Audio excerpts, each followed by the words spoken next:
Mummy mummy, आप जब ये कंगन पहनती हो ना तो आपके हाथ बहुत सुंदर लगते हैं। आप ये कंगन हमेशा ही पहन कर रखा करो ना।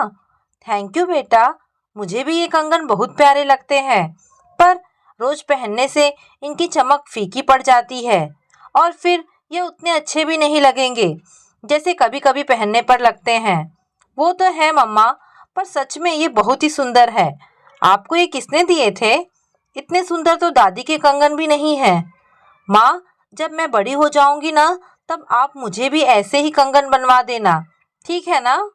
नन्ही परी अपनी ही धुन में बोलती जा रही थी, प्रश्न करती और उत्तर सुने बिना ही नया प्रश्न कर देती। माँ मन ही मन मुस्कुरा रही थी और अपने काम भी करते जा रही थी। ठीक है बेटा, मैं तुझे यही कंगन दे दूंगी, पहले तू बड़ी तो हो जा। अरे मम्मा, ये आप मुझे कैसे दे सकती हैं? ये तो आपके हैं। क्या आपको भी ये नानी ने दिए हैं? हाँ, ये मुझे नानी ने ही बनवाए थे। जब मैं तुम्हारी तरह उनसे कहने लगी कि मुझे भी आपके जैसे कंगन चाहिए, तो उन्होंने मुझे ये खूबसूरत कंगन दे दिए और अब मैं ये तुम्हारे लिए संभाल कर रख दूंगी। नहीं मम्मा, मुझे ऐसे कंगन तो चाहिए, पर ये वाले नहीं। ये तो आप ही पहनना। बस मेरे लिए ऐसे ही कंगन आप बाद में बनवा देना। पर इनमें क्या परेशानी है? परेशानी नहीं मम्मा, ये आपकी पसंद है और नानी का प्यार और उनकी याद है इनमें, इसलिए ये आप ही पहनेंगी बस। मैं आपसे नानी की यादें नहीं छीन सकती। परी बेटा, तू इतनी समझदार कैसे हो गई? क्योंकि मैं आपकी बेटी हूँ और दादी माँ मुझे सिखाती है कि कुछ चीजें स्वयं कीमती नहीं होती, उनसे जुड़ी हुई भावनाएं कीमती होती हैं। वो कहती है कि भावनाओं की हमेशा कद्र करनी चाहिए, क्योंकि सच्ची भावनाएं आशीर्वाद से भरी हुई होती है।